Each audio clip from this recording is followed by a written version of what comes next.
Zdaj, tale knjiga, to sem že omenil, ene parkrat, da bo šla.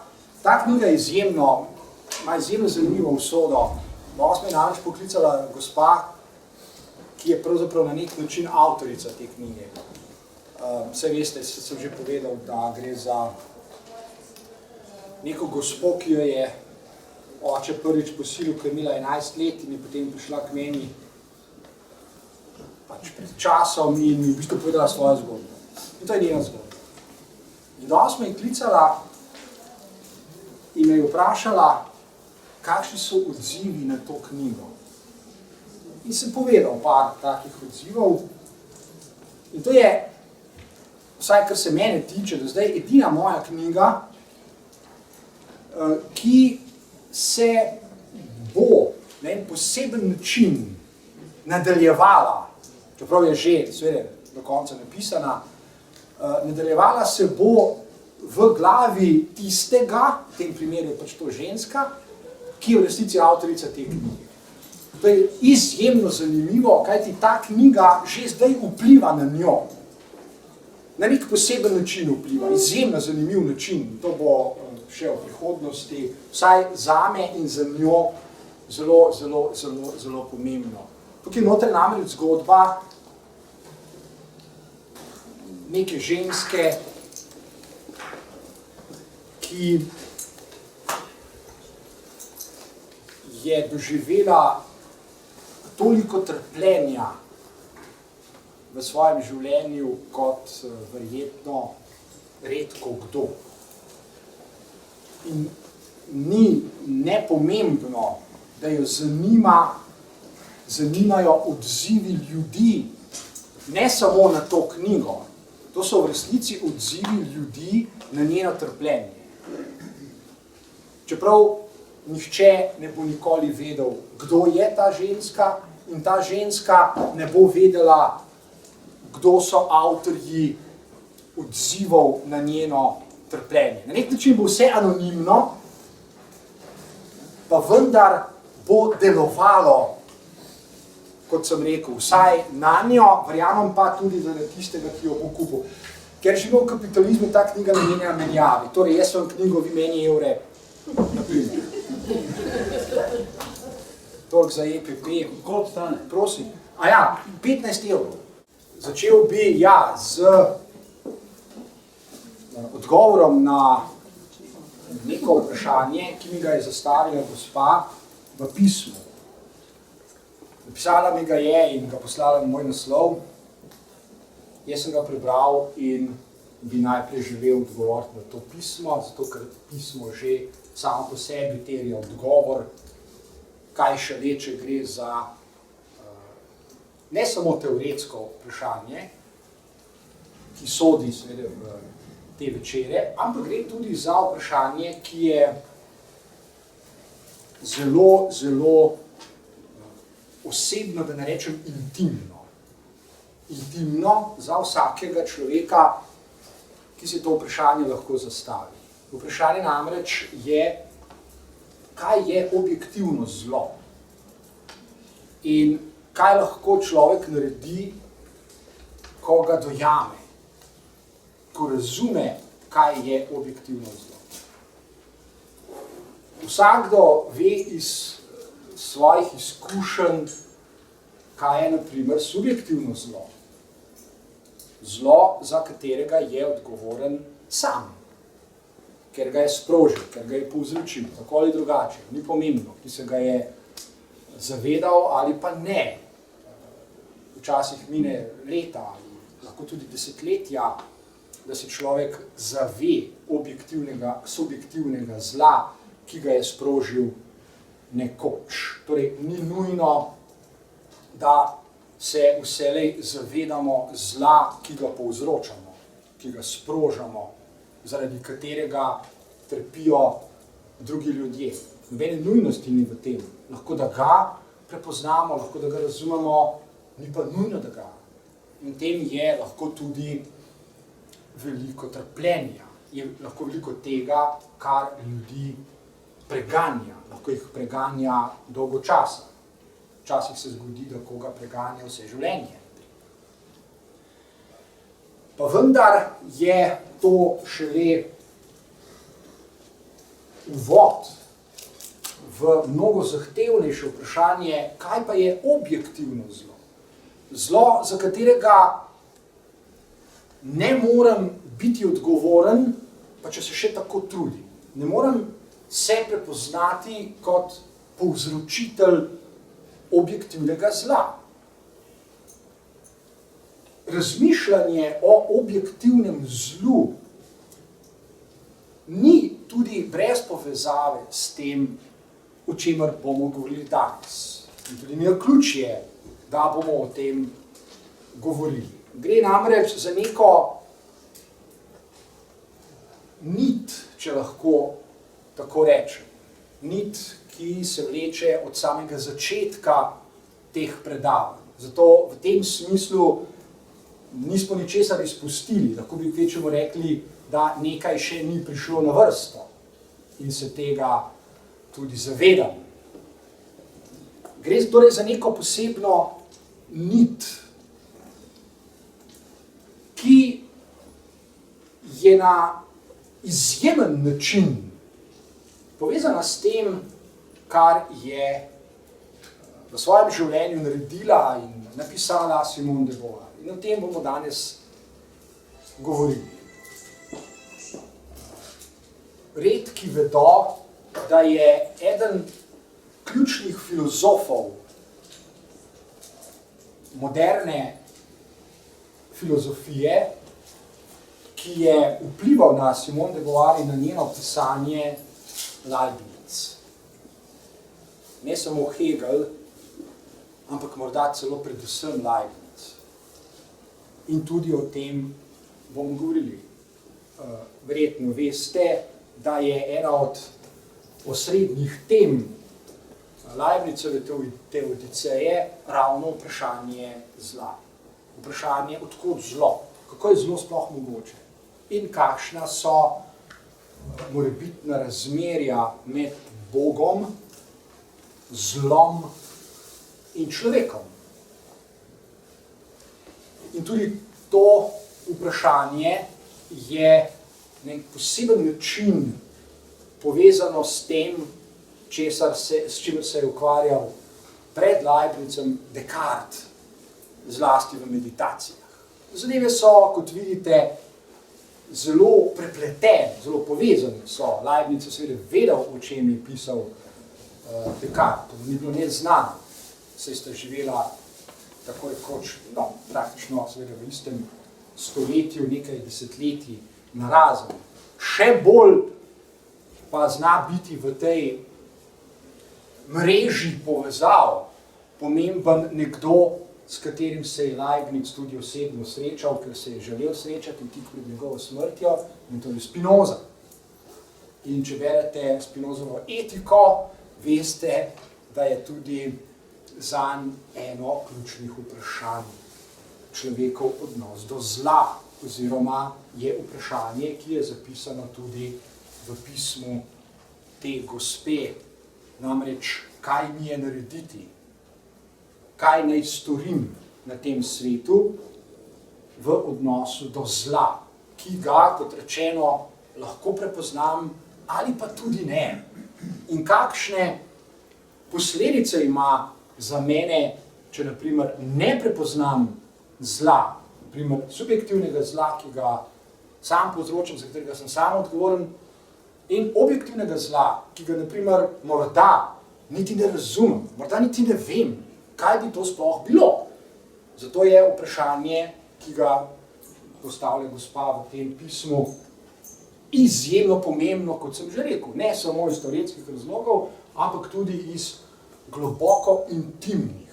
Kdo sem jaz v času, ki ga pač imam na tem svetu, v razmerjih do obeh oblik zla. Kako to lahko razumem in če že razumem, a moram kaj narediti? A je kakšna dolžnost na meni? Ali lahko zgolj zamahnem z roko in rečem, vsaj objektivno zlo je nekaj, za kar nisem ještě odgovoren, če nisem odgovoren, zakaj bi prevzemal odgovornost? Ali je prav, da to rečem? Je to etično? Je to moralno? Pa tudi, če to rečem, tudi, če tako razmišljam, ali lahko tako razmišljanje kljub temu vpliva name?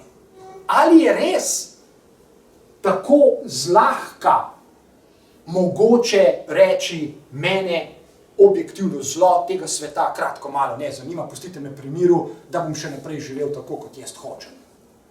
In seveda, s tem pridemo tudi do vprašanja, s katerim se vedno znova srečujemo, namreč do vprašanja o človekovi svobodi.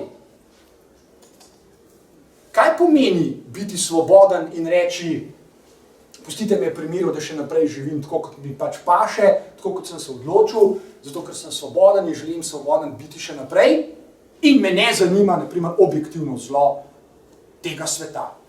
Ali je res svoboda, moja čisto intimna svoboda, povsem ločena od vprašanj o naravi objektivnega zla? Kaj pa, če ni? Kako to vpliva name? Tudi, če jaz ne želim. Ali je res človekova subjektivnost tako preprosta zadeva, da rečem, pustite me pri miru, da bom živel tako, kot hočem? Ali sploh lahko živim tako, kot hočem? Ali je to zgolj moja iluzija, fantazma in tako dalje, in tako dalje. Skratka, želim poudariti, kako so zadeve, ki na prvi pogled morda nimajo nobene zveze med seboj, ne samo tesno povezane in prepletene, ampak vselej že vplivajo na moje še tako intimno doživljanje sveta, ki se ga morda sploh ne zavedam, ki je na primer nezavedno. Torej, nekaj, to je zamisel, ki jo lahko zagovarjamo, nekaj na tem svetu vselej že vpliva name, tudi če jaz tega ne vem, in tudi če ne želim, tudi če nočem, tudi če to tajim, tudi če to zanikam in tako dalje. Kar seveda v končni konsekvenci pomeni, da bom tako ali drugače, prej ali slej, prenašal vsaj posledice tega delovanja, ne glede na to, ali bom vedel, da gre zanje ali ne, ali bom hotel vedeti ali ne, in tako dalje, in tako dalje. Torej, vidimo že, da se nekaj objektivno nenehno dogaja, whether we like it or not. Z nami, seveda.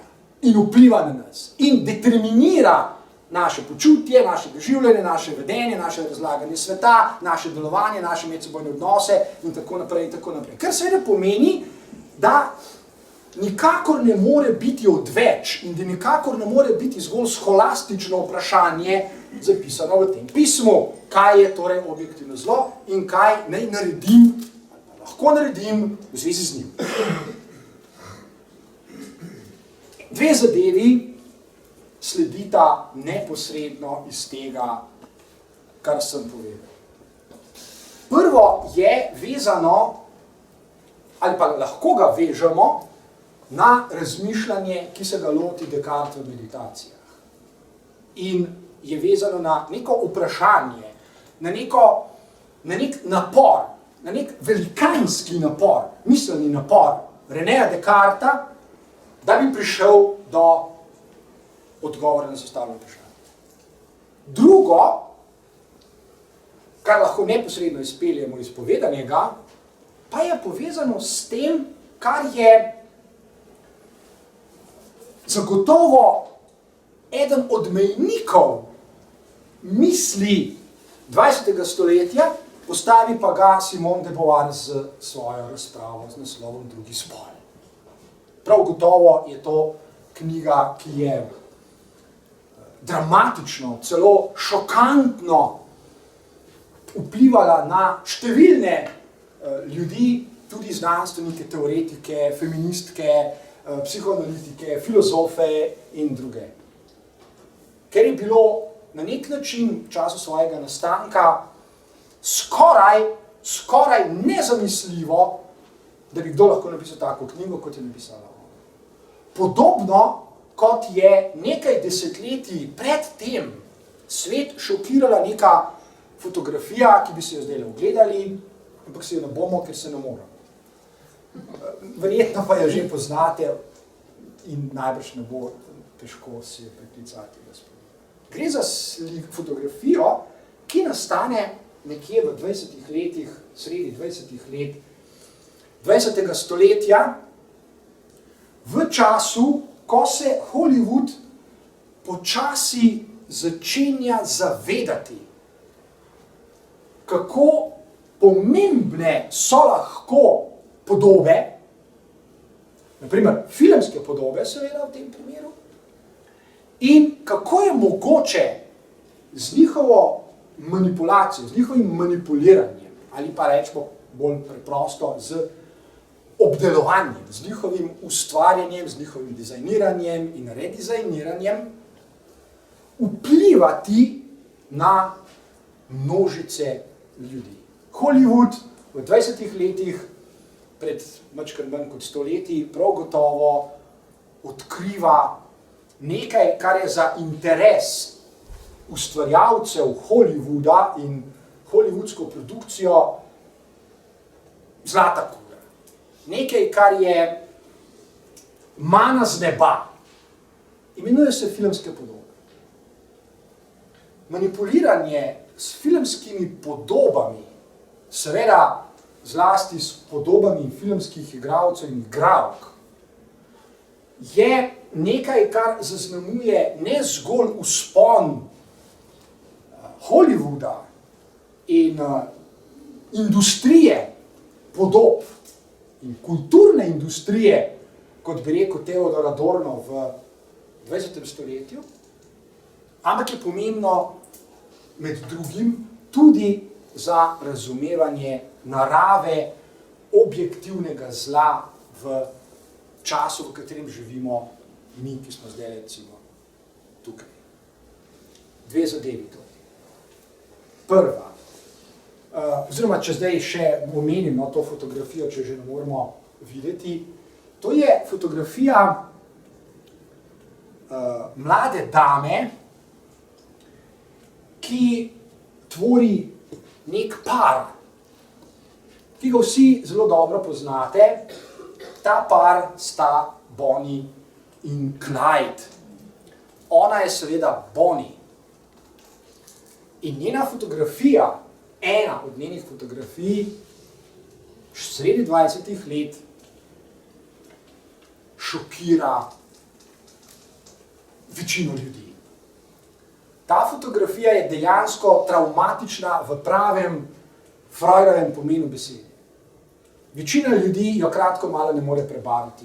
Za večino ljudi je tako nenavadna, tako čudna, da kratko malo ne vedo, kaj sploh z njo narediti, razen da jo prekovnajo, pošljajo k vragu, uničijo ali pa enostavno na njo pozabijo. To je fotografija ženske ob nekem avtomobilu, ki je seveda simbol moške moči in prestiža, ponavadi je tako.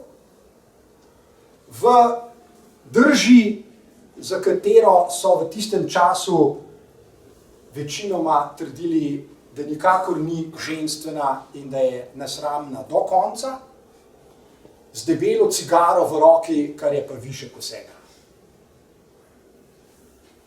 Z pogledom naravnost v morebitne gledalce, ki je tako predrzen, tako samozavesten, tako odločen, da ga zlasti večina moških preprosto ne more predelati. Kratko malo je to ena od tistih fotografij, ki je ne morete gledati. Zakaj je ne morete gledati? Zato, ker sama fotografija od vas terja drugačen pogled od tistega, ki ga običajno zmorete. Zato se večina gledalcev v tistem času znajde v zadregi, ker ne more narediti tega premika. da bi na drugačen način pogledali to žensko, ki so jo skušali uničiti in so tudi jo, ker je sodila v svet zločincev, zločina, mafije, skratka ljudi, kot se reče, z roba družbenega življenja, hkrati pa so jo oboževali. Bonnie in Clyde skupaj v 20 letih 20. stoletja tvorita par, ki je kratko malo neumestljiv.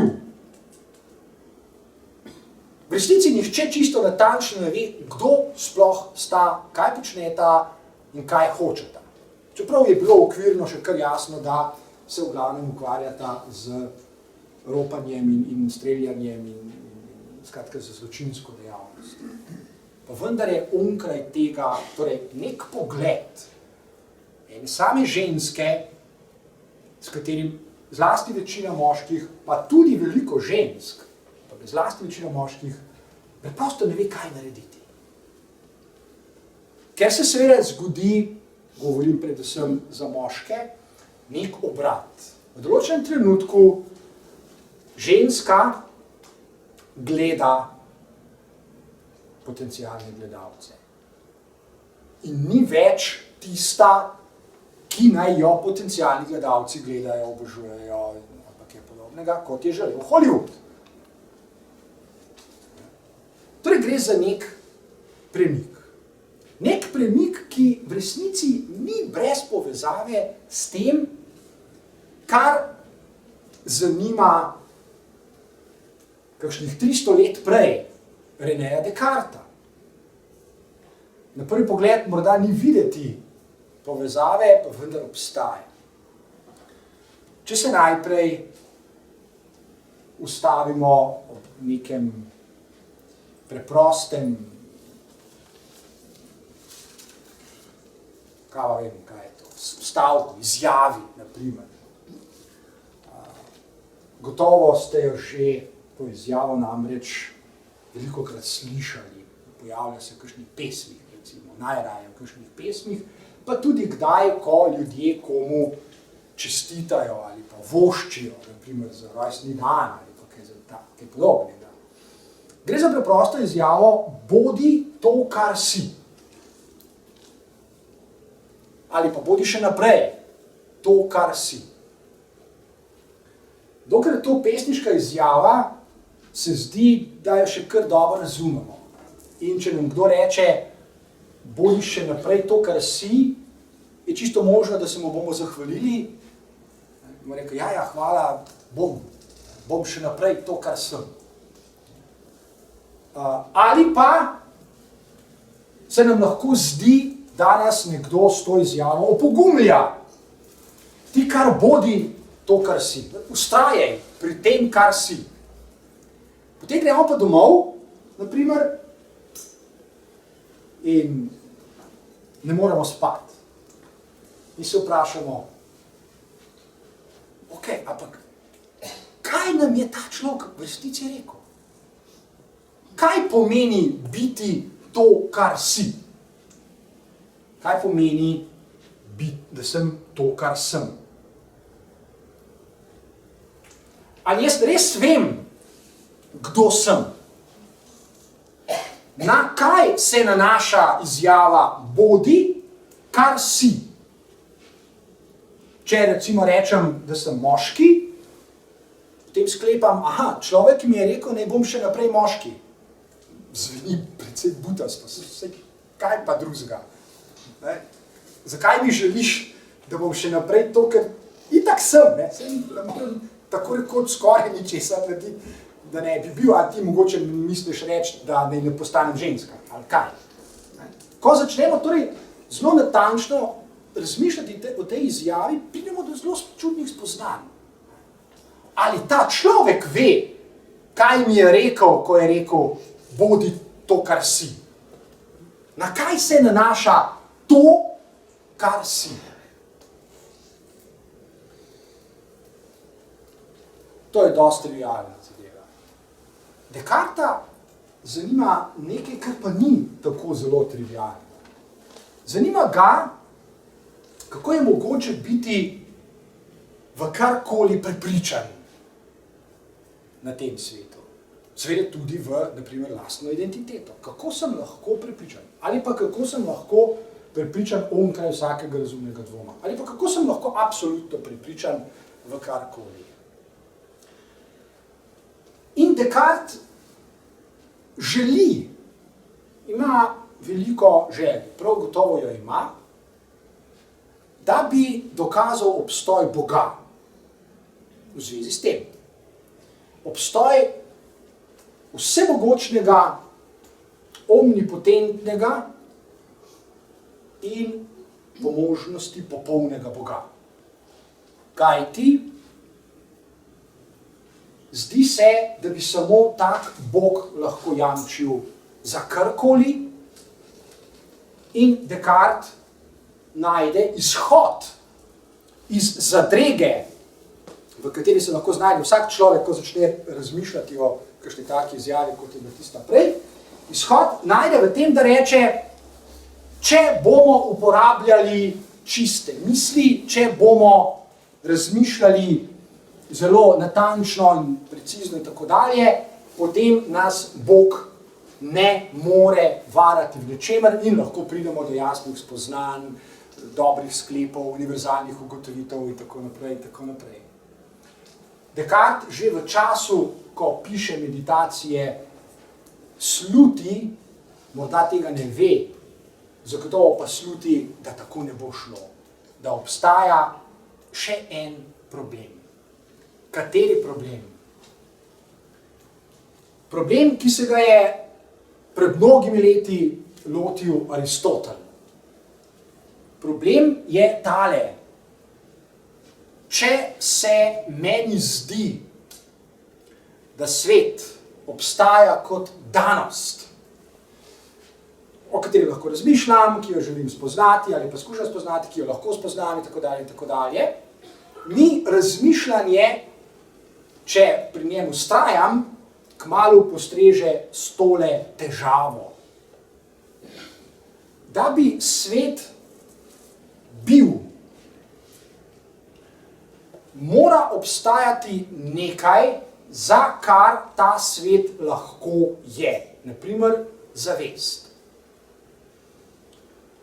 Če obstaja zavest, je svet za zavest. Taka zavest je nujno v svetu, kar pomeni, da je del sveta, ki je zanjo. Če je svet za zavest in je zavest v svetu, je svet vselej za zavest, ki je v svetu. Torej je svet, v katerem je zavest, za zavest o tem svetu, v katerem je tudi zavest. Zavest ne more obstajati zunaj sveta. In če rečemo, ja, kaj pa pred 1 milijardo let, ko zavesti, vsaj človeške, naprimer, tukaj na tem svetu zagotovo ni bilo, a hočeš reči, da takrat pa sveta ni bilo? Seveda je bil. Samo to ni bil svet za zavest. Bil je svet brez zavesti.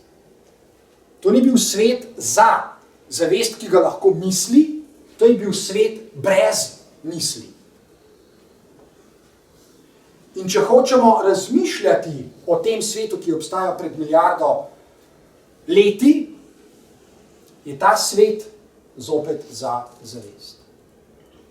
Ali preprosto, v svetu ne obstaja kraj, odkoder bi lahko mislili vsemogočnega Boga oziroma Boga, ki je ustvaril svet in je objektivno dan, neodvisno od vsake zavesti o njej. kakšno zvezo ima to z vprašanjem iz tistega pisma o objektivnem zlu? Vsakršno. Kot sem rekel, nekaj desetletij pozneje skuša Leibniz razumeti naravo Boga in odgovoriti na vprašanje, od kod zlo. In pokaže, da je tudi Bog zavezan neki nemožnosti. Bog nečesa ne more narediti. Ne gre samo za vprašanje, s katerim se ukvarjajo 15-letniki, ko prvi slišijo za filozofijo in rečejo, ali se zastavijo vprašanje, ali Bog lahko naredi tako veliko skalo, da je ne more dvigati. Ne gre za to. To je v resnici ni dobro vprašanje, čeprav se zdi nezabavno. Ko smo stari 15 let, ker se potem čudimo in rečemo, če je vse mogoče, lahko naredi tako skalo. Ampak kako? Jo pa potem ne more dvigati, če pa vse mogoče. Ali pa rečemo, ne more narediti take skale, da jo ne bi mogel dvigniti, potem je pa dvojno nemočen. Ne more narediti, pa še dvigati ne more, tudi če bi jo naredil. Torej, ne gre samo za to. Leibniz je tudi matematik in ve, da je zadeva še bolj precizna in v bistvu še bolj zahtevna. On ve, da Bog ne more narediti nečesa drugega. Če bi hotel ustvariti najboljšega vseh možnih svetov, in Leibniz dejansko razmišlja o tem in poskuša razumeti, kaj je najboljši od vseh možnih svetov, potem bi Bog moral ugotoviti, še preden je ustvaril najboljšega od vseh možnih svetov, da ima v resnici samo eno možnost, da ustvari samega sebe. Oziroma, ker je sam že ustvarjen, ker že obstaja, da ustvari še enega Boga. Ampak s tem se problemi v resnici šele začnejo. Če bi Bog ustvaril še enega Boga, bi potem po logiki obstajala dva. Če pa bi obstajala dva, bi se morali vprašati, kakšna je razlika med njima. Če obstajata dva, mora obstajati tudi razlika. Če ni nobene razlike, potem ni načina, da določimo, v čem je razlika in zakaj bi bila dva. In tukaj Leibniz prepoznava temeljni in osnovni vir objektivnega zla. Za to zlo ni odgovoren nihče. Noben človek in sploh nihče, tudi Bog ne. Gre za neko nemožnost, ki je vpisana že v samega Boga.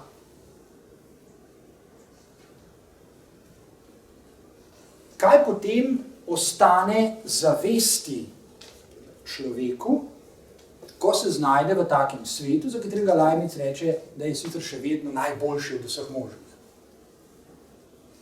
Kaj ostane zavesti?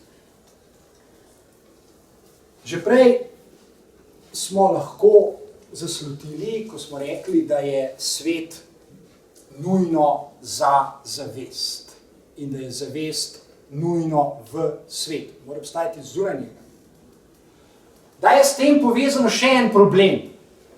Če je svet za zavest, potem bo katerikoli svet, kadarkoli lahko za zavest. Ni nujno, da zavest vselej obstaja v vsakem svetu. To smo že rekli.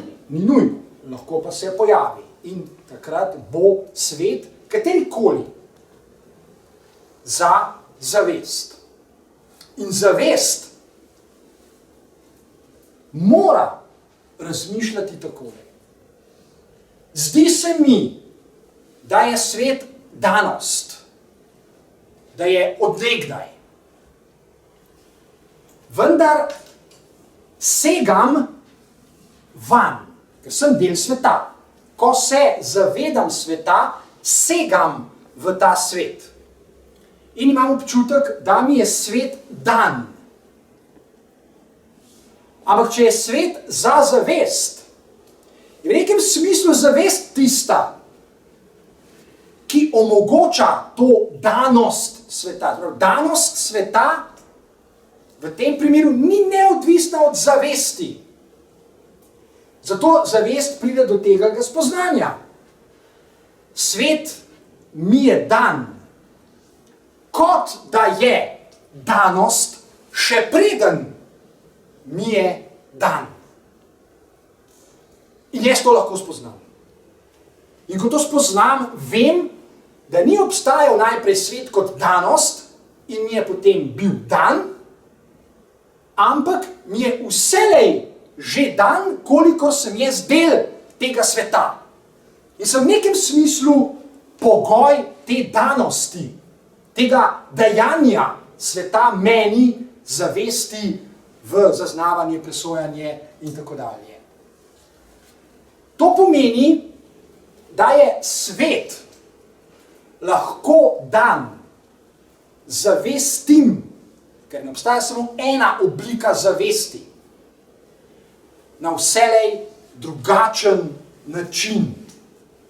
Zato zavest spozna, da svet ni danost, ki je pač preprosto večna od nekdaj in je nespremenljiva. Zavest spozna neko razliko, ki je za razumevanje narave zla izjemno pomembna. Zavest spozna razliko, da je svet, vsaj velik del časa, videti stabilen, da bo jutri verjetno podoben, kot je danes, da bo jutri v glavnem gravitacija še vedno taka, kot je danes v teh krajih, da bo Newtonovi zakoni še vedno veljali in tako naprej in tako naprej. Da pa to, da je svet stabilen, še ne pomeni, da je tudi nujno trajen, se pravi, da bo vedno tak. Ni nujno. Oziroma, zavest spozna, da je svet, ki je, kot sem rekel, za zavest, ujet v eno samo nujnost in eno samo. Da ne obstaja nobena absolutna nujnost, ker je ne moremo misliti, ne moremo jo dokazati, ne moremo se postaviti v svetu na tak kraj, da bi mislili absolutno nujnost sveta. Svet torej ni absolutno nujen. Čeprav se zdi, da je stabilen, ni pa nujno, da bo vedno tak. Oziroma, nujno je, da ravno ne bo vedno tak. Edina nujnost, recimo ji absolutna nujnost v svetu je kontingenca. Se pravi, edina absolutna nujnost je, da svet nikoli ne more biti tak, kot se zavesti zdi, da je. Absolutno nujno je, da je svet vselej drugačen od samega sebe, čeprav zavest tega ne more zlahka opaziti, prvič prekratek čas traja, naprimer posameznikova zavest na tem svetu. Za posameznika, ki živi naprimer 100 let, se lahko zdi danes sicer ne tako zelo kot pred 1000 leti, ampak pred 1000 leti se je za človeka, ki je živel 100 let, nujno zdelo, da je svet stabilen in da se ne spreminja, ker se dejansko v glavnem ni spreminjal. Danes sicer se spreminja, ampak še zmeraj lahko zavest reče, ampak v nekaterih koordinatah se pa ne spreminja. Ker se veliko stvari tudi v 100 letih ne spremeni. Gore se ne spremenijo, reke se ne spremenijo, travniki se ne spremenijo in tako naprej. Cel kup stvari se ne spremeni. Ampak seveda to ni nič v primerjavi z obdobji, ne vem, ene milijarde let, ali pa 10 milijard, ali pa 50 milijard let. Torej, če dovolj raztegnemo časovni okvir, moramo priti do te ugotovitve, da je edina nujnost v svetu ta, da nikoli ni tak, kot se zdi, da je.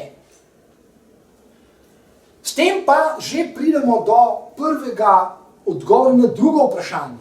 Kaj lahko naredi zavest,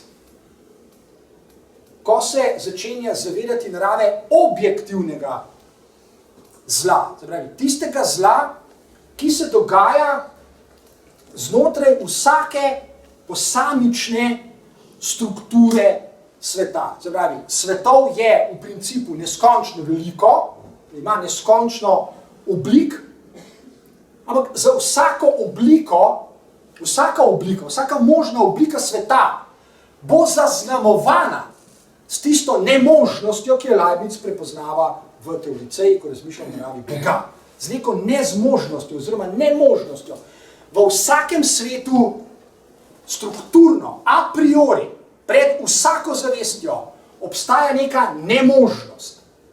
Nekaj se ne more zgoditi. Svet ne more biti sklenjen, ne more biti totaliteta, ne more biti popoln in tako dalje, tako dalje. To je osnovni vir zla. Zato zlo vselej bo. Objektivno zlo v vsakem svetu vselej bo. To pa še ne pomeni, da se zavest temu ne more upirati. Torej, prvi odgovor na vprašanje, kaj lahko naredim, ko razumem naprimer, naravo objektivnega zla v svetu, v katerem živim, je, da se upiram.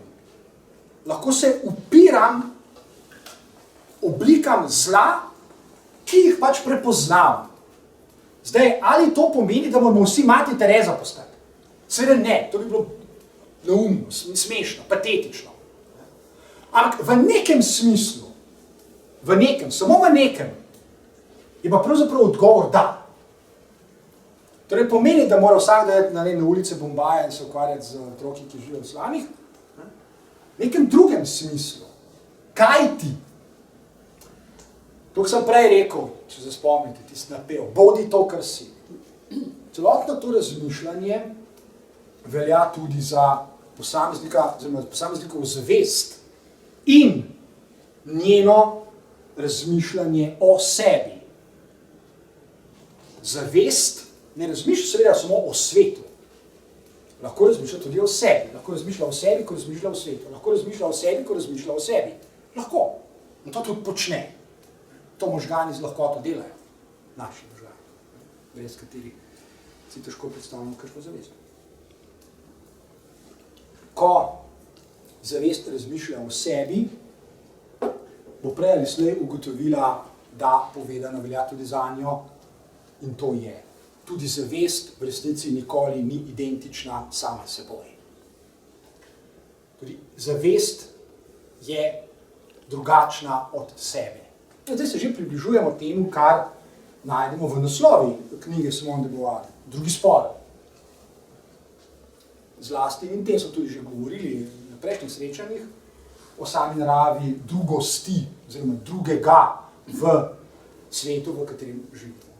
Zato pravimo, da je zavest posameznik, ki se zaveda lastne identitete, razmišlja o njej, se zaveda svoje zavesti, od tega, da razmišlja o svoji zavesti in tako dalje. In tako dalje, prej ali slej na robu spoznanja, da v resnici ni identičen sam seboj. Zato je izjava bodi kar si, smiselna samo, če jo preberemo, bodi to, da nisi identičen sam seboj. In seveda to je čisto intimno vzeto, za vsakega posameznika lahko velik zalogaj. Vsak posameznik se zaveda, da se od njega, naprimer, pričakuje, kako se bo obnašal, kako bo razmišljal, kaj bo počel in tako dalje, tako dalje. Cel kup pričakovanj se naslavlja vsakega posameznika, v vsakem času njegovega oziroma njenega življenja. Bodi tak, bodi drugačen, ne smeš biti tak in tako, to vsi dobro vemo. In če natančno pomislite, se najverjetneje od nikogar ne pričakuje, da se bo upiral. Jaz si zelo težko predstavljam,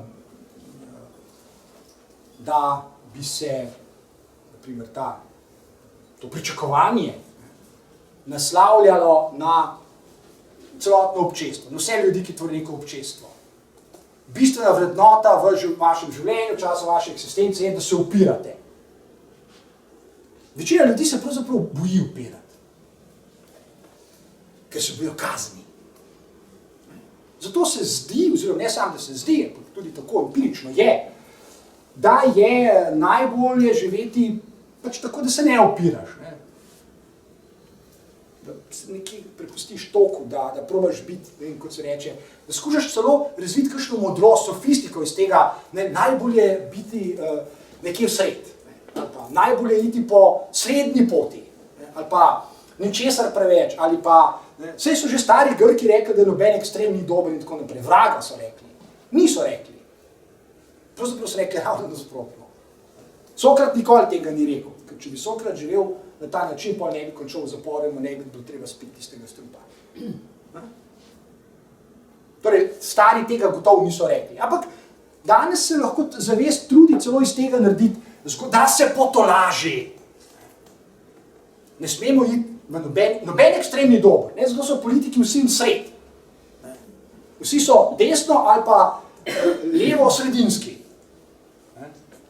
Ker seveda nekaj, kar ti gre, vsaj meni gre na bruhanje. Ne?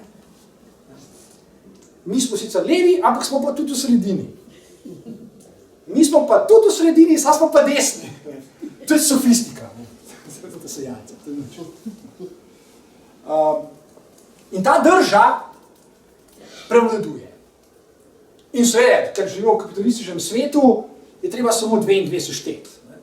Za obstoj kapitalizma je najboljša drža natanko taka.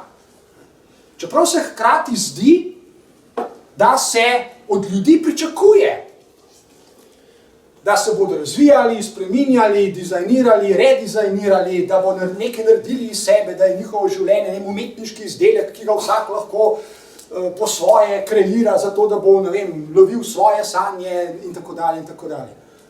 To je žargon.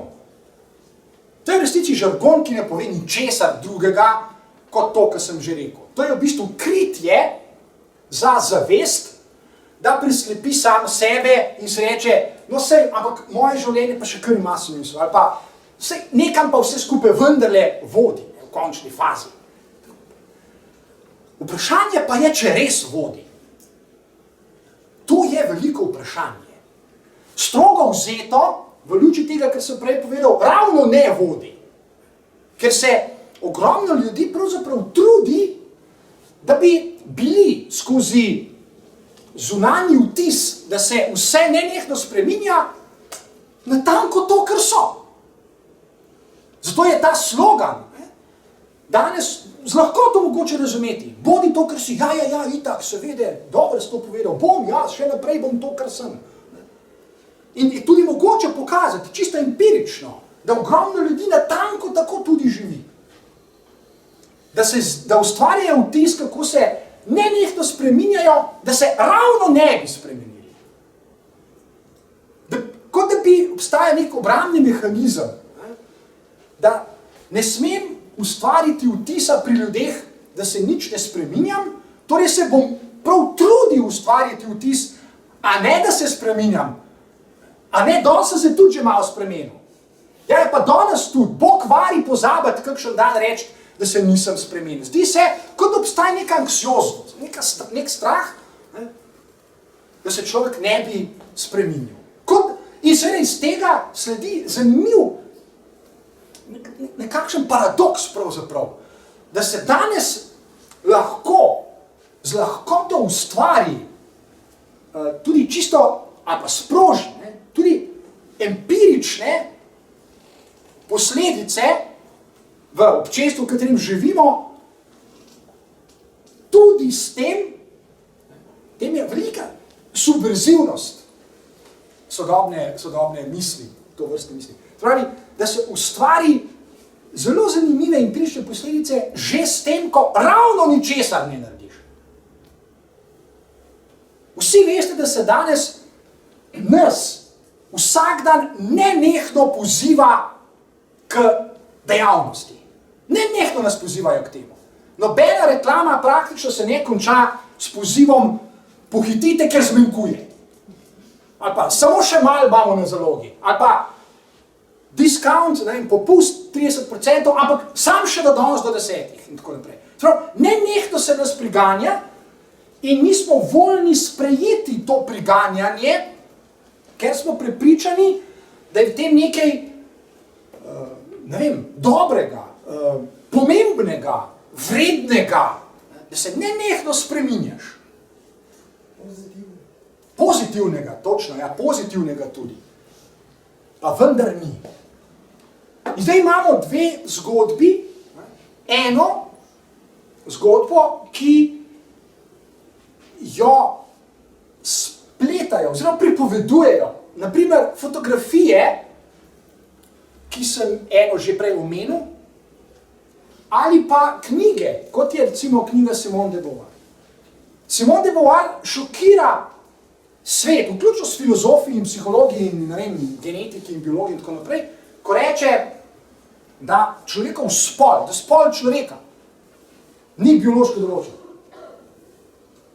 Da je spol neka svojevrstna konstrukcija, da ga na nek način ustvarjamo. In danes, desetletja po njeni knjigi, že obstajajo, že nekaj časa obstajajo koncepti posthumanega, posthuman, se pravi postčloveškega, naprimer. Danes obstajajo resni razmisleki o postčlovečnosti ljudi, o postčlovečnosti, naprimer, spolov. Že nekaj časa vemo, če smo vsaj približno iskreni, da ne obstajata dva spola in da pravzaprav sploh nikoli nista obstajala. Nikoli nista obstajala dva spola. Vse so obstajali vsaj 4 spoli. Samo da je bilo treba dva vedno znova razglasiti za bolezen, za nekaj, kar je treba pozdraviti, ali pa, če drugače ne gre, da je treba take ljudi odstreliti, ali pa odpeljati nekam džunglo, ali pa pustiti, da umrejo, ali pa kaj podobnega. Spravi, na eni strani imamo zgodbo, ki je neprimerno bolj prepričljiva od te druge, pa hkrati neprimerno manj znana in se ljudje bojijo.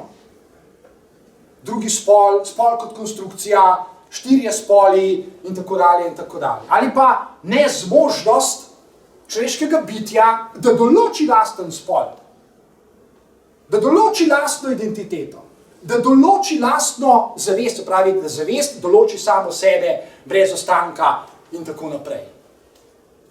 In v tej zgodbi, ali pa iz te zgodbe, ja, del te zgodbe je tudi tema, s katero se že lep čas ukvarjam, in to je ljubezen med njim in njo.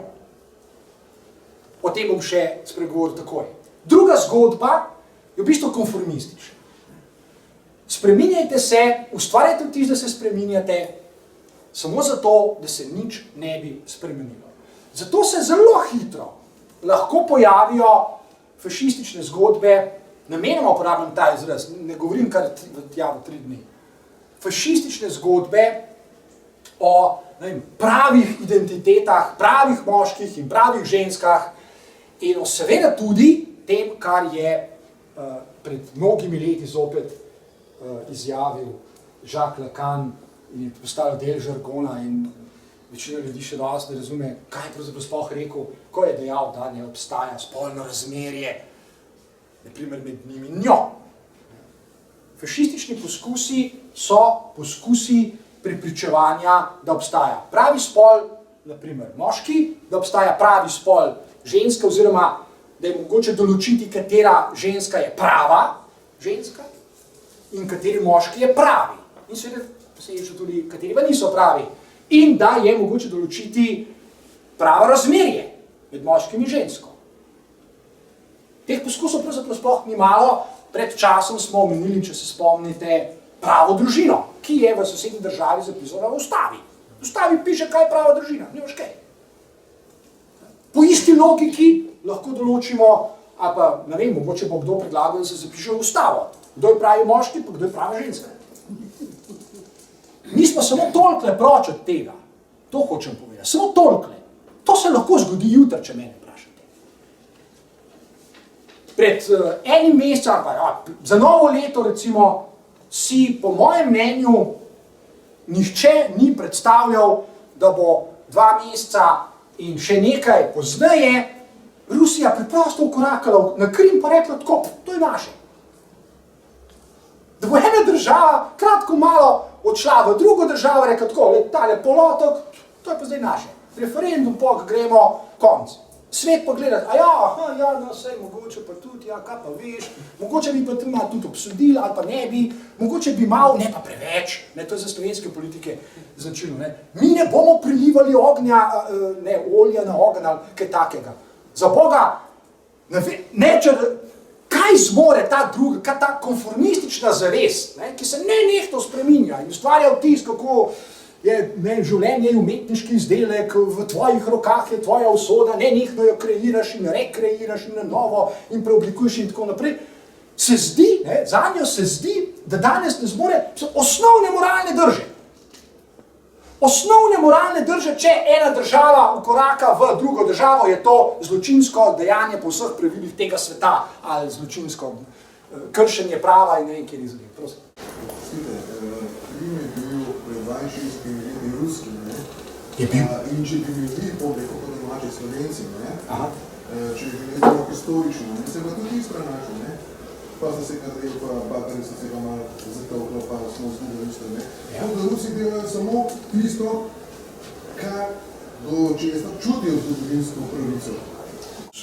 Super. Ja, in se bi zdaj raztegnili, kot sem prej rekel, časovni trak še, ne vem, za 2000 let nazaj, zakaj pa ne? So bili tukaj Rimljani in je bilo to rimsko ali rimljansko ali kaj. To pridemo do zabavnih igrc, saj jaz delam sam to, kar je že od nekdaj, se kaj pa delajo Palestinci pa Judje v Jeruzalemu tudi že precej časa, saj mi sam tisto, kar je bilo že takrat zapisano, kar je že Kralj David pa Salomon pa ne vem kdo in tako naprej. Se ravno v tem je catch, nič ni bilo zapisano, samo dajmo raztegniti pol dovolj dolgo, ne sam za 62 let, pa ne sam za 2000, pa raztegnem za 1 milijardo. Zadeve postanejo, a veste, mogoče se zveni smešno, ampak v resnici ni, ker jutri se bomo znašli v svetu, recimo v kapitalističnem svetu, kjer bo nekdo rekel tako, voda je privat moja lastnina, ker sem jaz včeraj podpisal eno pogodbo in to je moje, če jo hočeš imeti, kupi, plači in tako dalje. In potem reče, čak, voda je tvoja, po isti logiki se je pa tudi nekdo reče, oblaki so pa moji.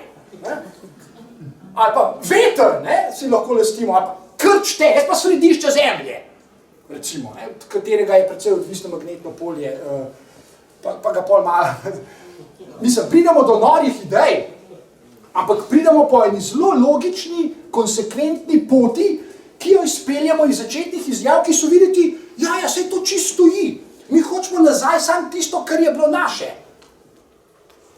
Pa raztegnemo malo, pa bo nekdo drug rekel, jaz ne vem, kdo je bil na Krimu pa pred 10.000 leti. Pridete do bizarnih zgodbic tipa, ne vem, naredimo DNK analizo, kaj pa vem, mogoče je pa moj kaj pa vem kaj, poglavar nekega plemena, ki je živel na Krimu in sem jaz njegov kaj pa vem kaj vnuk. In lahko prinesem črno na belem, genetska analiza, pogledajte ta linija, on je bil moj kaj pa če je pol to zdaj moje? Mogoče, zgodbe so bizarne, ampak se je dobro z njimi ukvarjati, da pokažemo, na bizarnost samih začetnih idej. Samih začetnih idej v svetu, to je ta zdaj druga zgodba, rekel sem dve zgodbi, ta druga zgodba, v kateri se premalo upiramo, če mene vprašate, v kateri smo pripravljeni zaradi lastnih fantazem, lastnih slabosti, lastne subjektivne nagnjenosti k zlu, sprejeti ideje in se celo boriti zanje, za katere majčken razmisleka pokaže, da so absurdne. In tukaj bi se navezal na znamenito izjavo Hannah Arendt, da se je holokaust na nek način zgodil sam od sebe. Zakaj? Ker je bilo premalo ljudi, ki bi ga mislili. Think about it. To so, na nekem smislu so zelo preproste zadeve. Če sem prej rekel, da je prvo spoznanje zavesti o naravi zla ta, da se mu upira, da prepozna upor kot nekaj, kar je nujno, da se zlo zajezi, v tej zgodbi upiranja ni. Je v bistvu zgolj mešetarjenje, trgovanje z idejami. Vi zagovarjate eno idejo, jaz zagovarjam drugo idejo, ali pa, ne vem, polovica prebivalcev Krima, eno zgodbo, druga polovica drugo, in Putin reče, koga? Iz tega sledi čisto preprosta zgodba. Poglejte, sej, pravzaprav, Putin lahko danes reče, kaj zdaj name pikirate? Jaz sem pravzaprav največja žrtev, poglejte, sej mene vabijo ljudje na Krim, poglejte, mame z rutami, očetje, detki, vnuki me rotijo in Putin pridi in reši nas. Kaj zdaj hočete od mene? Sej vsem pomagati. A nimajo ljudje pravice do samoodločbe in tako naprej? In vsi bodo rekli, da. In če pripovedujete to zgodbo, jo lahko poveste tako konsistentno, vsaj ne vidiš konsistentno, da ni nikjer nobene razpoke. Da na koncu rečete, a ja, sej res, v čem je sploh problem? Sej ga sploh ni. In nažalost se prevečkrat v naših življenjih zgodi, da do tega ne pridemo, ker premalo mislimo. In zadeve preprosto sprejemamo. Nekdo jim jih servira, mi pa rečemo, aha, ja, no sej, poglej, sej ima prav. Torej kupim.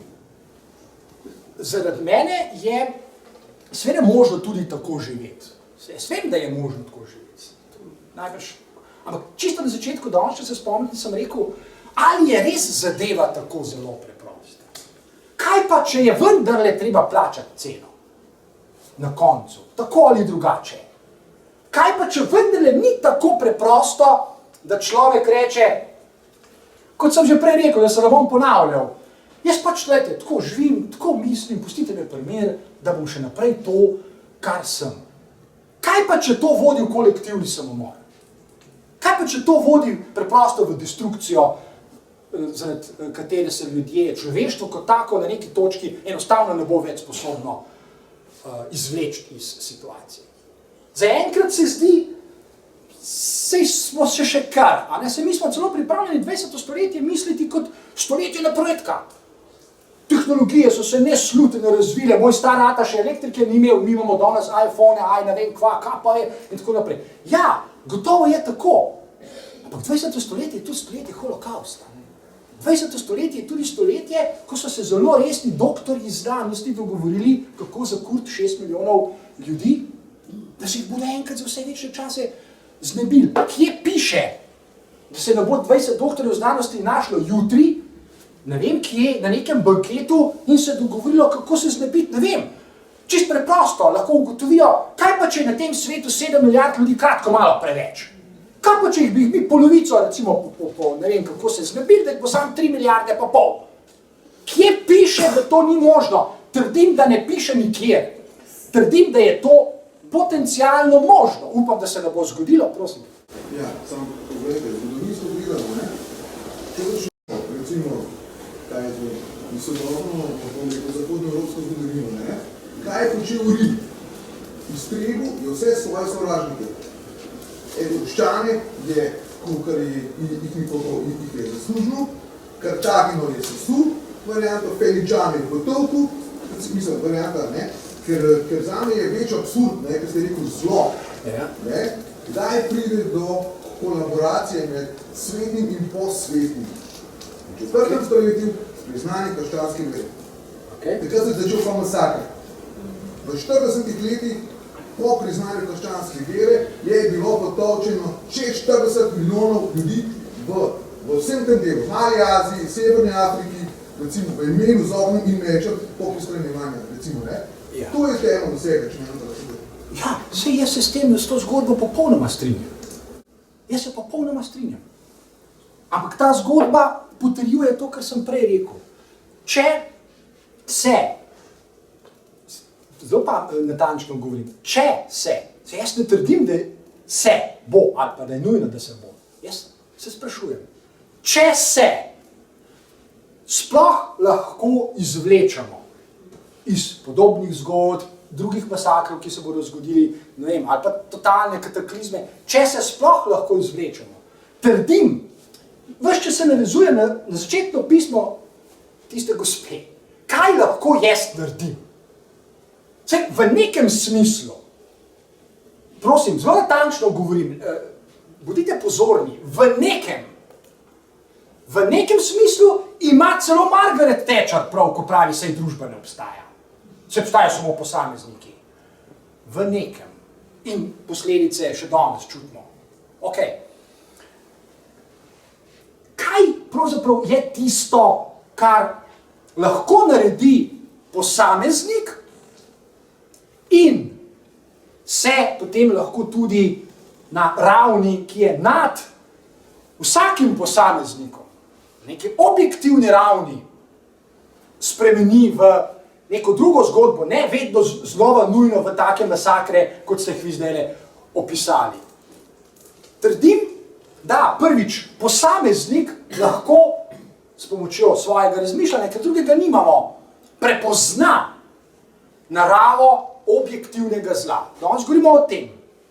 In se poskuša upirati objektivnemu zlu.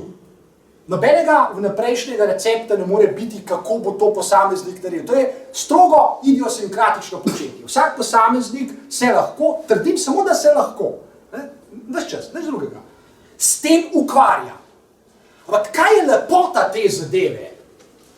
Če pomislite na primer, posledice, ko bo pol rečete, da moram venjati, da bom pač šel. Pol 8, ne dajmo reči. Ker nimam ure.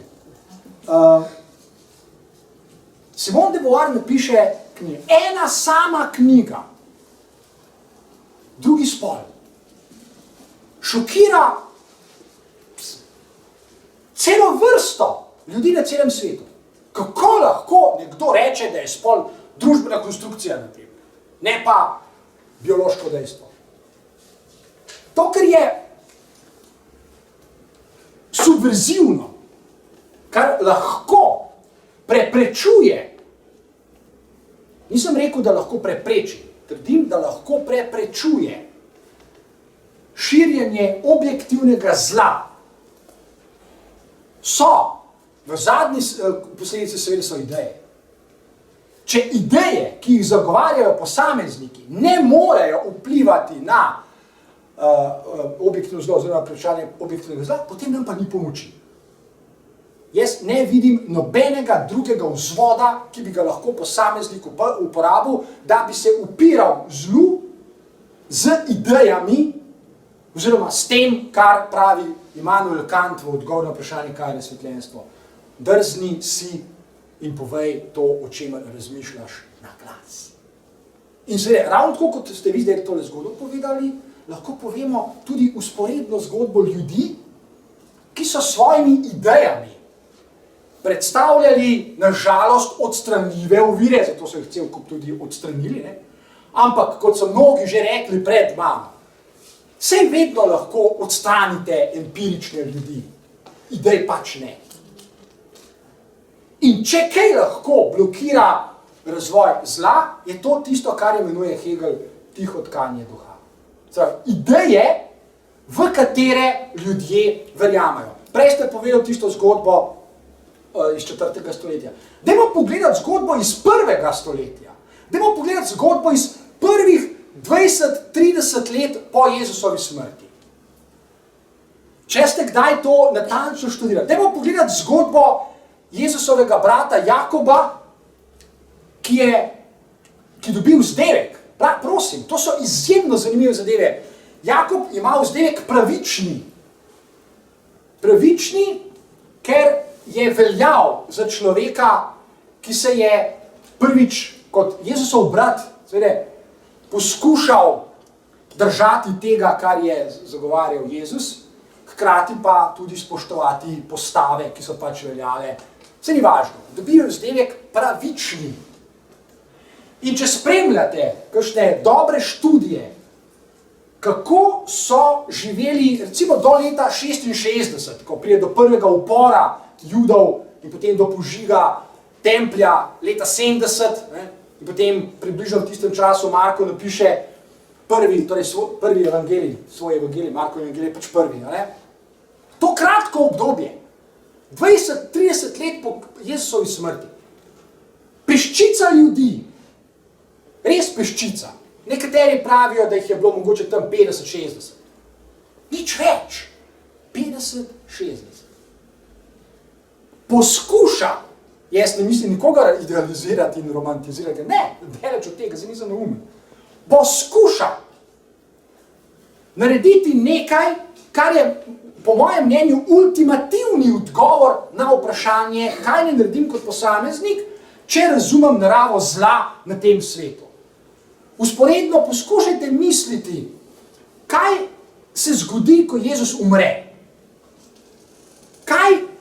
V kakšnem stanju so ljudje, zavesti ljudi, ki so okrog njega. Njegovi apostoli in še nekateri, Marija Magdalena in tako naprej. V kakšni situaciji se oni znajdejo? Jezus je mrtev in zgodi se nekaj, kar, vsaj kolikor je meni znano, priznavajo vsi zgodovinarji, vsi teologi, vsi misleci, ki so poskušali kadarkoli misliti to obdobje par let po Jezusovi smrti. Par let. Namreč, dejansko se zgodi nekaj, kar je v zgodovini nezamisljivega. Zgodi se nekaj šokantnega. Zgodi se nekaj, kar je pretreslo takratni svet in še nas danes lahko pretrese, če to resno mislimo. Kaj se zgodi? Peščica ljudi trdi, da se jim je prikazal Jezus Kristus. Najprej Marija Magdalena, Peter, Simon in tako naprej. Ok, peščica. In pustimo, o tem sem že pisal, pustimo ob strani razne kvazi, ne vem, scientisti znanstvene, kakšne že analize tipa, ja, to so bile halucinacije, ne vem, ljudje so v silni želji, da bi videli ljubljenega voditelja, tega tudi zares videli, bla, bla, bla. Me sploh ne zanima. To me ne zanima. Mene zanima posledice tega. Tudi, če so bile to halucinacije, tudi, če so se ljudje domišljali, empirično dejstvo je, da so se njihova življenja radikalno spreminjala.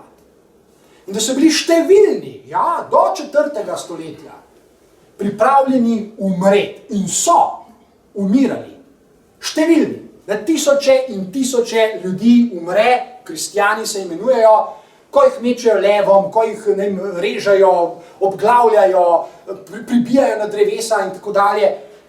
In nihče, tako rekoč nihče, v tistem času, nobenega takega zapisa nimamo, vsaj neobsežnejšega, ne more dojeti, kaj s temi ljudmi narobe. Kaj se z njimi dogaja? Kako je možno, da tako trmoglavijo, da oni živijo skladno z nekimi ne vem, Jezusovimi stališči ali spoznanji in tako dalje. Potem so že tako ljudje tudi seveda počasi pozabljali, da je živel neki mizar, se ni bil mizar, Ninar je bil iz Jeruzalema, pravzaprav ni bil iz Jeruzalema, ker je iz Nazareta in tako dalje. So pozabili počasi. Ampak ljudje so desetletja in desetletja vztrajali, da ne odstopijo od svoje vere, pa da jih ubiješ. In so jih ubili, pa so prišli novi. Preden se je sfižila zadeva, preden je postala dejansko del rimskega imperija in je postala imperialistična, je bila subverzivna kot redki ljudje na tem svetu ever. In če mene vprašate, jaz se seveda popolnoma strinjam z vašo zgodbo, seveda tudi jaz poznam. Če me med to zgodbo in zgodbo, recimo prvotnih kristjanov, katera fascinira, potem me ta druga. Zaradi one prve sem sam žalosten. Zaradi te prve sem pa fasciniran. In to bi bil pravi moj ultimativni odgovor na vprašanje, kaj jaz kot posameznik lahko naredim. Kaj je lahko zame, zlasti seveda v časih, zna se zgoditi, da bomo o tem še prisiljeni veliko razmišljati. Zlasti v časih, ko se lahko pojavijo razni ljubljeni voditelji in popeljejo množice, vemo kam, ker se je to že zgodilo. In če smo se česa naučili iz zgodovine in iz tega, kar je Hannah Arendt, da se objektivno zlo dogaja samo od sebe, če ljudje premalo mislijo, potem imamo na nek osupljiv način na dlani zelo preprost odgovor.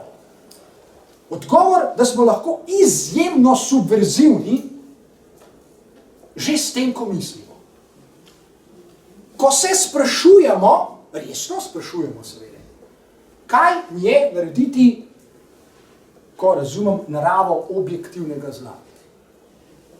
Čisto intimno. To vidimo recimo v terapijah, v analizah, ko ljudje zelo, zelo intimno razmišljajo. Takih intimnih razmišljanj v javnosti ni veliko, na televiziji pa sploh ne.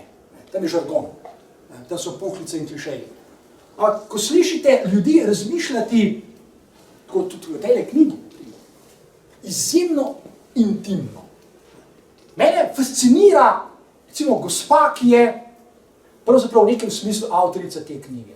Njeno trpljenje je bilo in je veliko. Pa vendar je pripravljena razmišljati na način, ki smo se ga lotili danes. Kaj lahko naredim, da bo objektivnega zla manj na tem svetu? Čeprav bi lahko upravičeno samo še jokala in stokala in se pritoževala nad usodo in zakaj se je to ravno njej moralo zgoditi in kako je hudo in kako je težko in iskala tolažbo, ne vem, v antidepresivih, v kapasi in v čem. Lahko bi, pa ni. In to je tisto, to je pravzaprav vse, kar želim povedati. Če se spomnite, na začetku sem tudi rekel, da zavest lahko dojame razliko med tem, kar se ponuja kot stabilen svet in nujnostjo. In če je kakšna stvar, ki lahko zavest, posameznikovo zavest, pretrese v temelju, trdim, da je med temi zadevami spoznanje,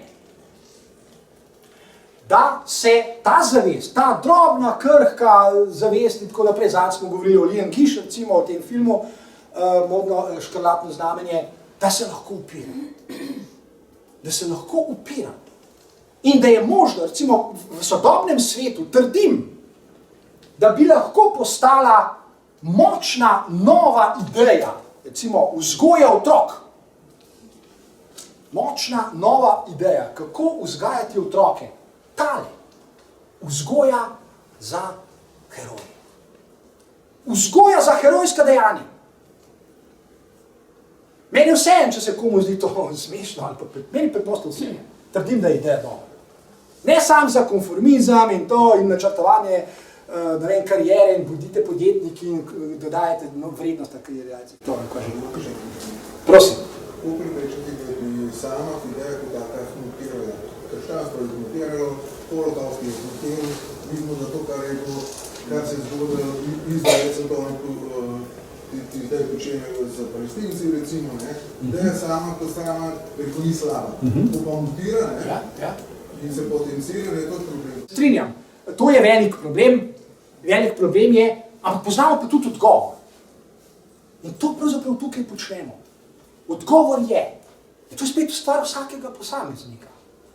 Vedno znova se je treba vračati k začetku. Vedno znova je zato treba prebrati Aristotelovo politiko, ali pa Descartove meditacije, ali pa Leibnizovo teodicejo, ali pa knjigo Simone de Beauvoir, drugi spol, itd., tehnik je veliko. Vedno znova. Ravno zaradi tega. Pravzaprav posameznikova zavest lahko reče, ok, pravite mi, da je takole. Pravzaprav sem jaz zdaj v tem položaju. Ne? Se bom jaz sam prepričal, če je res tako. Zato je moje delovanje tukaj na nek način paradoksno. Ampak to sem tudi že povedal. Meni ne rabite verjeti nič. Jaz sem pač tukaj ta privilegij, da sem bil povabljen in da sem plačan za to, da sem tle vsak mesec 1 uro pa pol. In da naredim to, kar mislim, da znam. In sem tudi seveda pripravljen, da če se boste odločili, da tega ne znam več, ali pa da ne znam dovolj dobro, da me odnesete na ulico, brsnete v rit. Jaz bom to sprejel. Ravno zaradi tega, da bi poskušal, ali pa vi, se to tudi vaša odgovornost, vplivati na to, da se ideje ne bi izrodile in postale preveč pravzaprav kakšne. Prejle me je, ko sem prihajal, me je na cesti ustala ena gospodična, stojim pred semaforjem, ena gospodična, oziroma ona že stoji tam, jaz pred zraven se obrne k meni in reče, a ste vi Dušan Rutar? Jaz tisem, ja, sem. Prav, joj, no ne vem, če jih joj rekla. Glavna rekla je, zdaj imam pa tako občutek, da sem srečala zvezdo, zvezdnika. Rekel, ne rabite ga imeti, ker zaenkrat v tej državi biti zvezda z takimi mislimi, s katerim se jaz ukvarjam, tudi podrazno ni možno.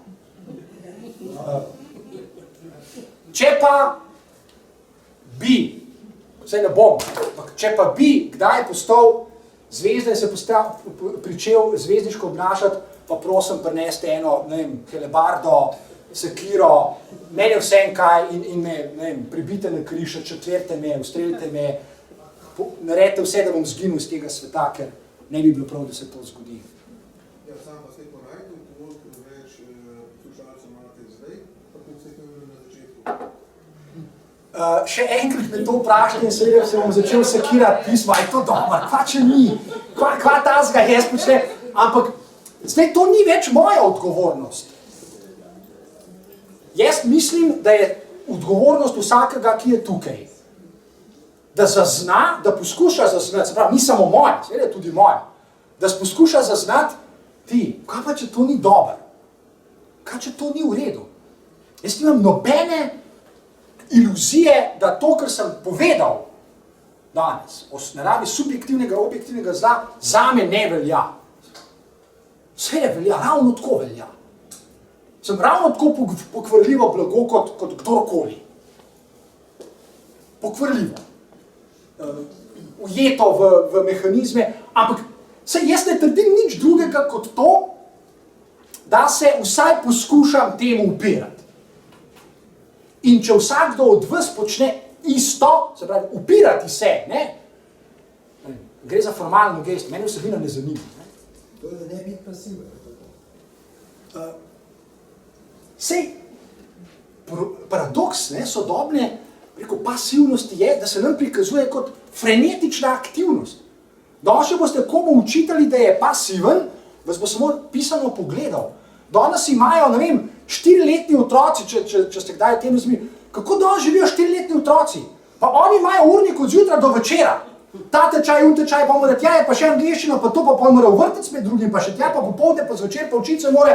Prosim, pa danes 4-letni otroci delajo po 12 ur na dan.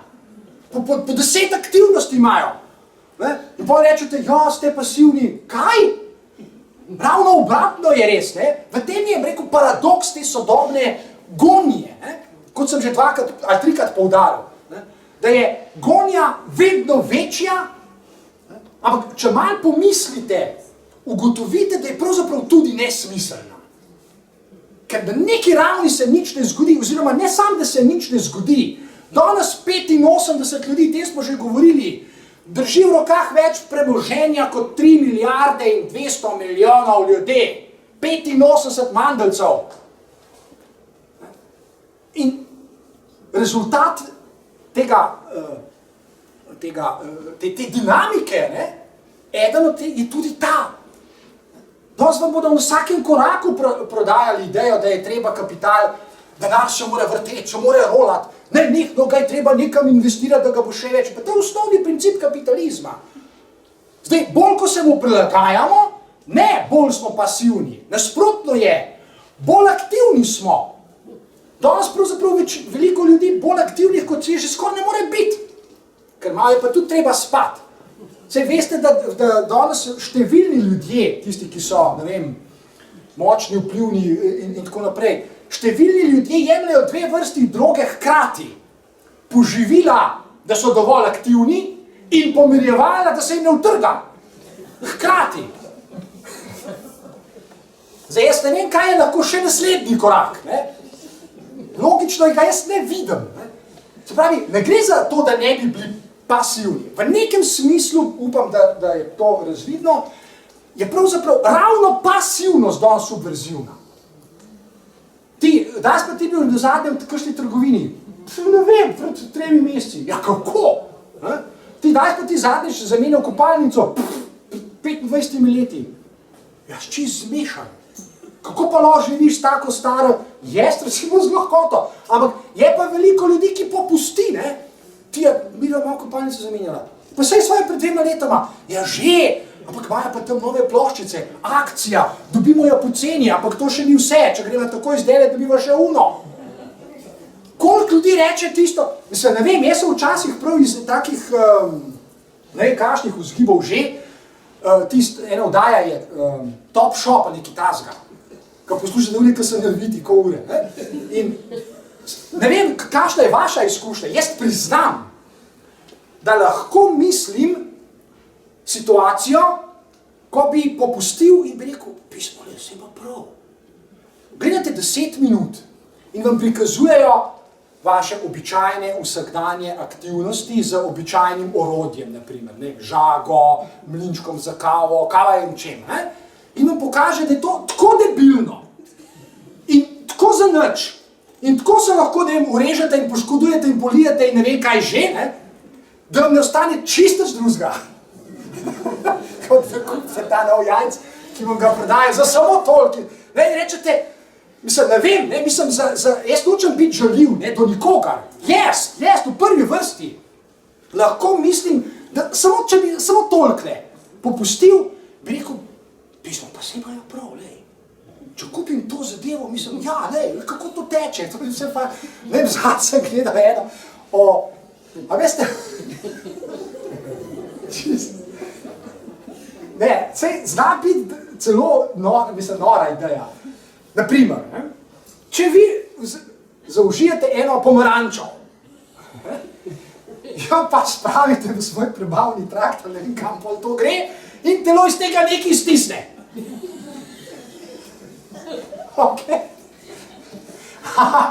Ne hočem misliti, da je to za vas dobro, ker ni. Zato ker, če pa kupite, jaz vem, kako se v njih napravi reče, pa ne tudi en klinc briga. Ampak obstaja naprava, ne, ki pa, jaz ne vem, katere celice, iz katerih, ali celo atome, iz katerih je ta pomaranča narejena. Ne vem, kako obdela, da, ko pa tisto tekočino spijete, je pa to čist nekaj drugega.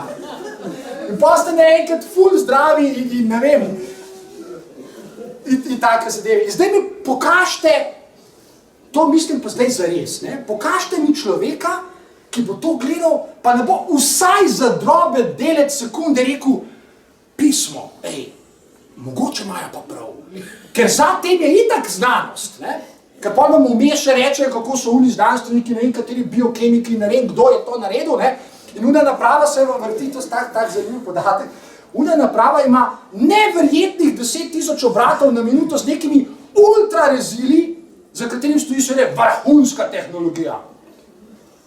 In trdim, da poprečen človek današnjega sveta mora vsaj za trenutek reči, pismo, če pa tega ne kupam, pa tudi nisem bil vredno.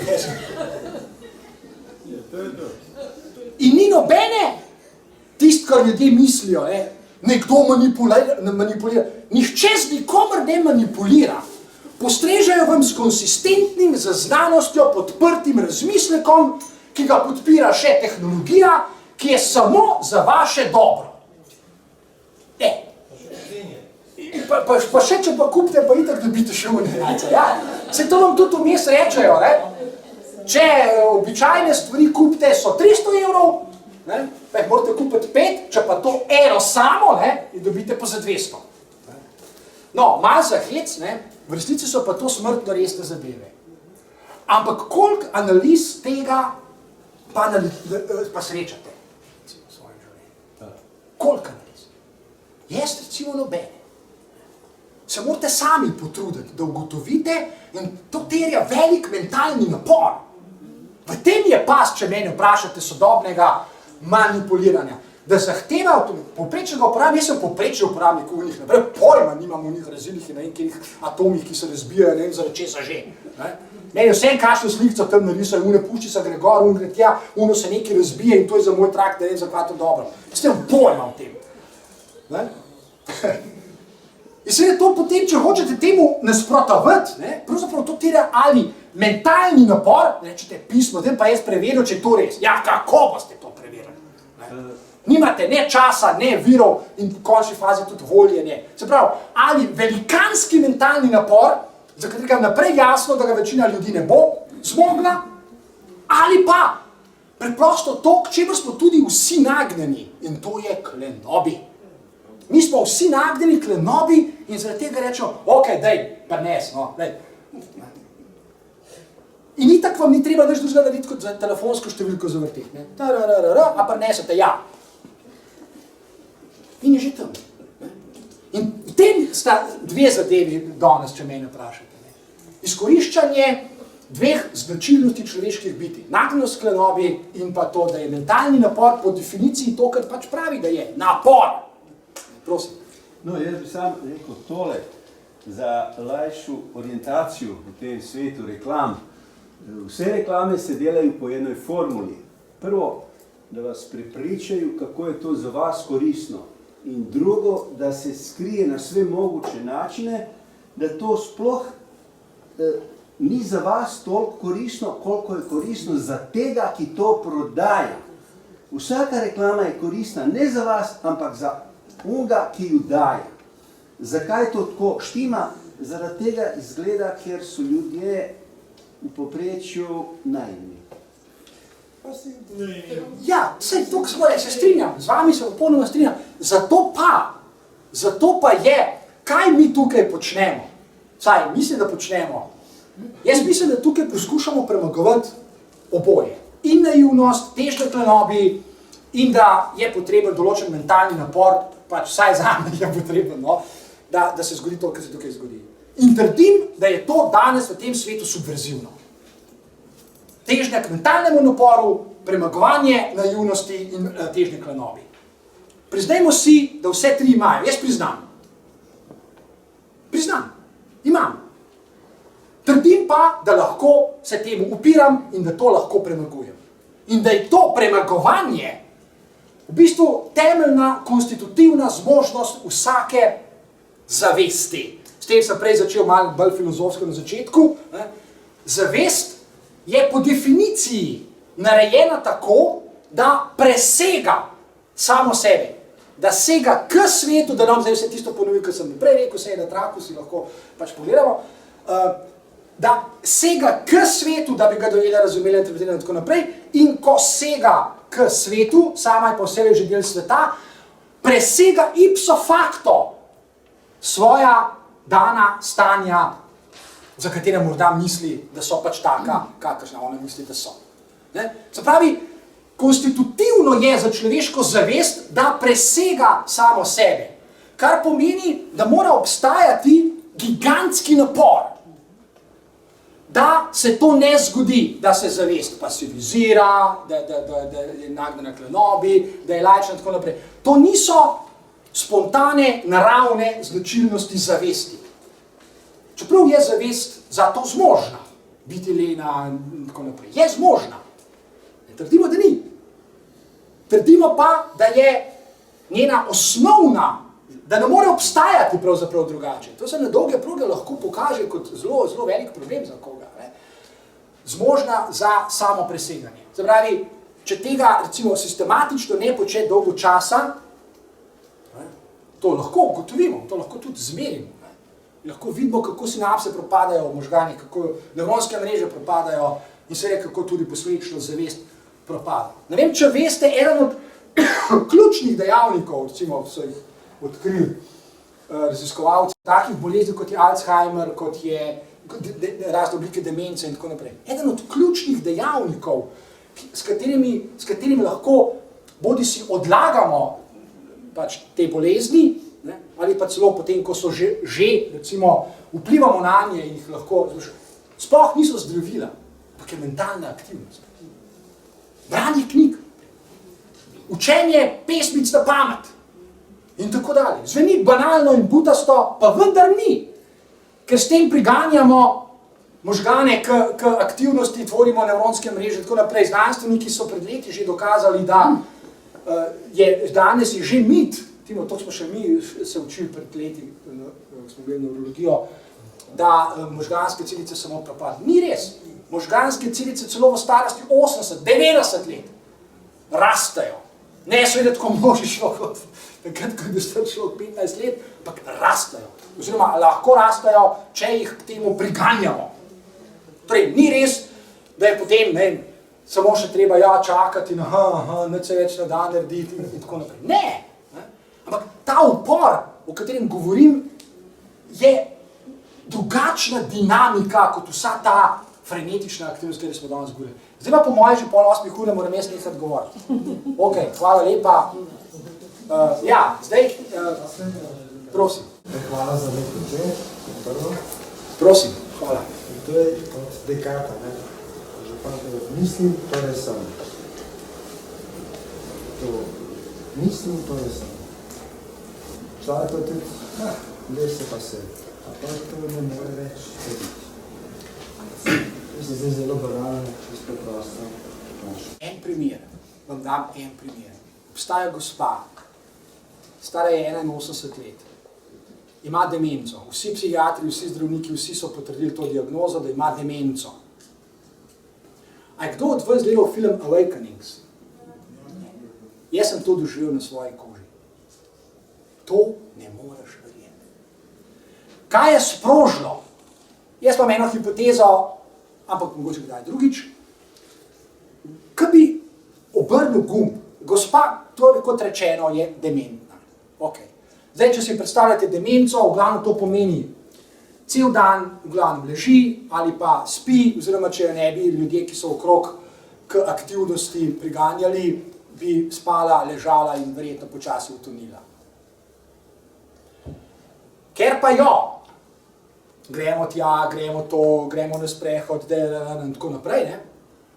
To je res za znanstvene anale. Nekega dne, jaz sem bil zraven, jaz sem bil priča. To je drug človek. Gospa je pa drugače, ko je bila v službi še je intelektualka, ima fakulteto končano in tako naprej. Iz tistega nič ona začne govoriti, tvoriti stavke in se pogovarjati z vsemi retoričnimi dodatki, kot so ironija, autoironija, humor in tako dalje, na način, za katerega je bila ona zmožna pred recimo 20 ali pa 15 leti. Kar pomeni, da obstajajo strukture v njenih možganih, ki to zmorejo. Samo nekaj jih mora priganjati. Zdaj, kaj je to? To je velika enigma, veliko vprašanje. Ampak trdim, da je tudi to na poseben način vezano na temo, s katero smo se danes ukvarjali. Upiranje pomeni v zadnji instanci upiranje zavesti, da je svet pač tak, kakršen je, da bolje ne bo nikoli in da se nič ne da narediti. Da tisto, go with the flow, prepusti se, pa kar bo, pa bo. Zdaj, zavest seveda to zmore, ne? Ampak Bog pomaga, če se bo to zgodilo množično ali pa še bolj množično kot se. Ok, hvala lepa.